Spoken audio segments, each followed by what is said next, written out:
Hey, what's up everyone? Welcome back to my YouTube channel, and for today's video ay mag-re-review tayo ng electronic drum pad. Ito yung drum pad na budget meal.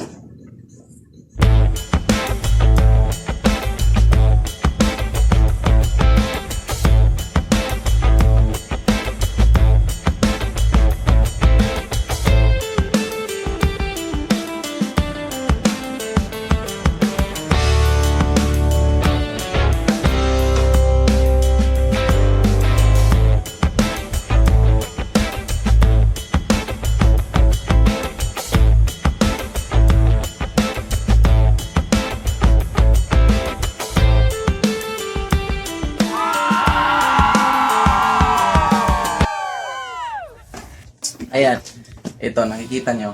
Murang-mura. Nabili ko lang sa Shopee and ngayon bibigyan natin ng review. Pakikinggan nyo kung ano yung tunog niya, kung okay ba siya pang gig. So, let's go. Tingnan natin. Ayan, ito siya. Ayan. Kasi may nakalagay siyang MIDI feature. So, may MIDI siya. So, titingnan natin kung okay yung MIDI niya, kung gagana sa computer natin. Let's go. Ayan. So, ito siya. Yan, kung nakikita nyo yan, ayan. Ito yung sa power supply niya. Ayan. Sa power supply. Ito naman yung sa MIDI, sa USB. Ito yung papuntang computer, no. Ito naman yung line in. Dito sa line in, dito nyo ilalagay yung yung mga MP3, pero may Bluetooth feature to eh. Alam ko may Bluetooth feature siya. So, ito yung phones. Ayan. Tapos, ito naman yung sa pedal niya. Ayan. So, dito naman, makikita nyo, ito yung drums. Ayan. Percussion, bass, chord, song, lamp. At ito pa yung hand percussion. Ito yung pag pwede na siyang ganyan-ganyan na lang. Ayan. So, save, record. Then ito naman yung play stop. Ito yung demo. Click.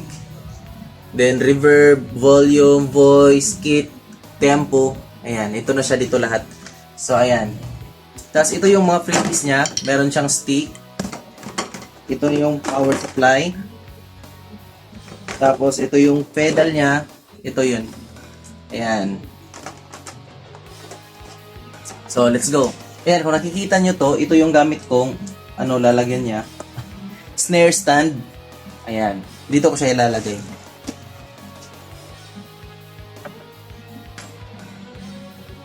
Kasyang-kasya. Ito na yung pedal niya. So, power on natin.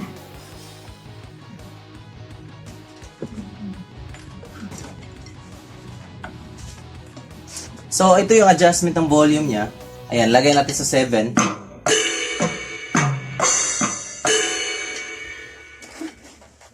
So, ito yung kit niya. Kit number 1. Ayan.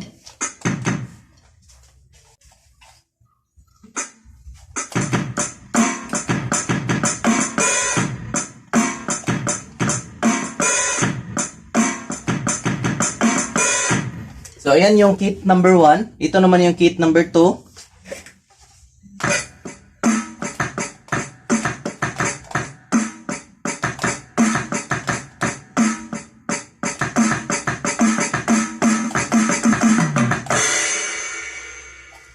Ayan, ito naman yung kit number 3.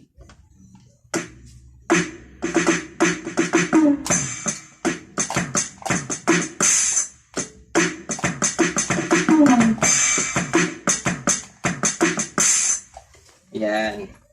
So, ito naman yung kit number 4.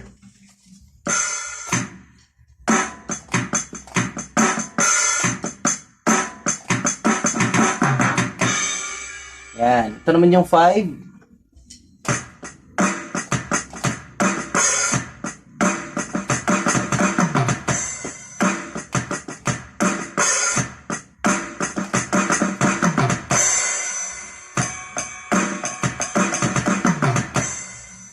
So, ayan.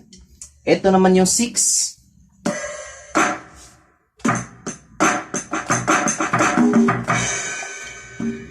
ito yung percussion niya. Ito yung tunog ng percussion. So, ayan. Ayan. So, 7.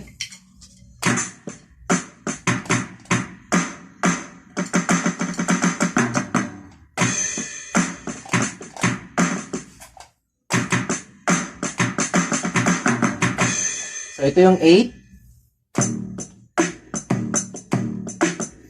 Pwede siya, pwede.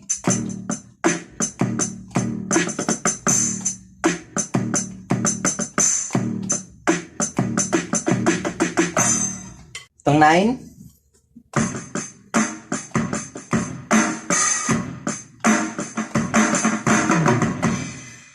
Ito yung 10.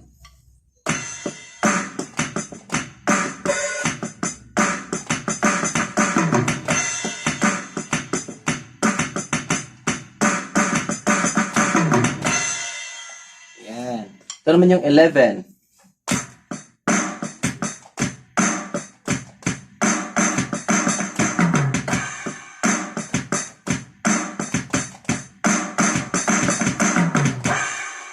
Ito naman yung 12.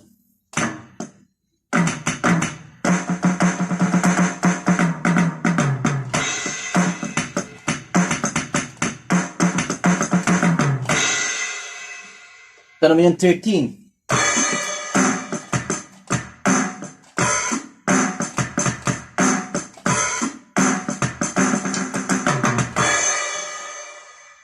Ito yung 14.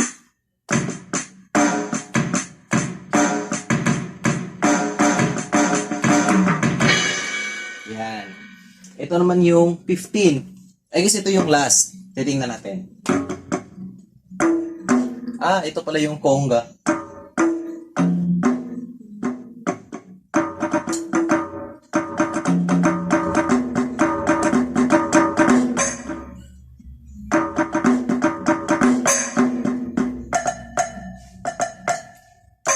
So, ito siya. 16.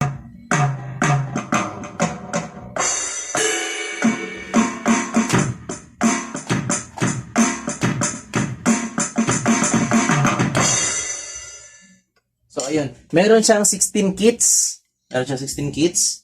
Ayan. So, I guess doon na lang muna, no? Kasi marami siya dito, eh. Of course, pwede siyang palitan yung voice niya.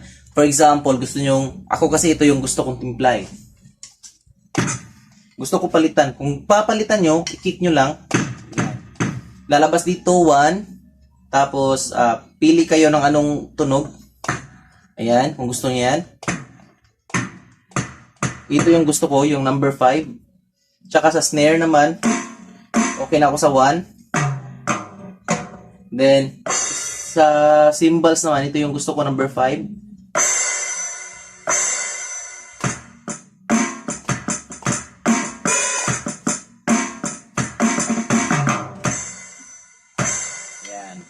So, okay yung number 5 para sa akin. Sa hats naman, hi-hats, gusto ko yung second. Yan. Dito naman sa ride, gusto ko 9. Yan.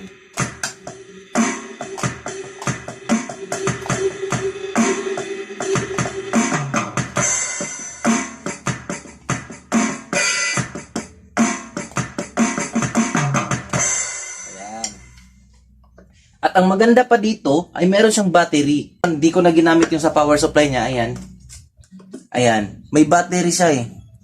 Ayun yung maganda sa kanya. So, sa ngayon naman, i-test natin yung MIDI niya. So, yung MIDI niya ay Type-C siya. Ayan. Type-C. Lagyan sa computer. Ayan. Na-connect ko na siya sa computer ko. At yung gamit kong software nga pala, Mixcraft 9 Pro.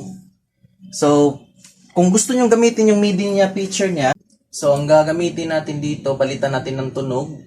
Para magamit nyo yung MIDI feature niya, kailangan i-zero nyo yung zero yung volume. Ayan. Ayan. Ayan. Kung naririnig nyo yan.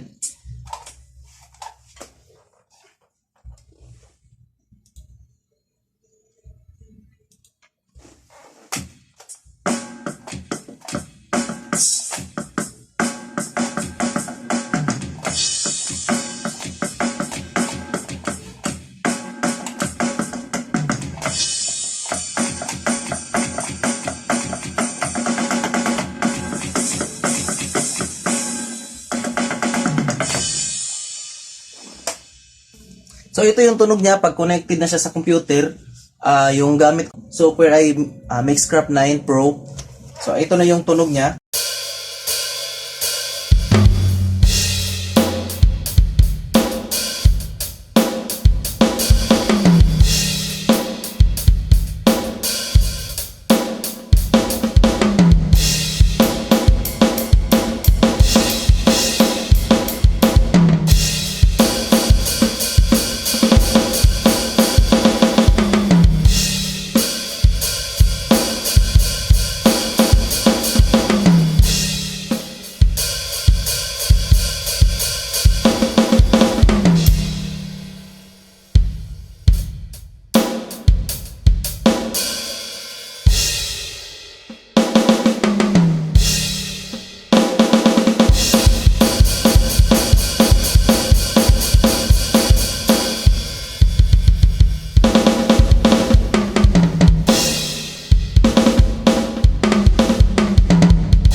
So ayun, hanggang dito na lang. Thank you so much for watching.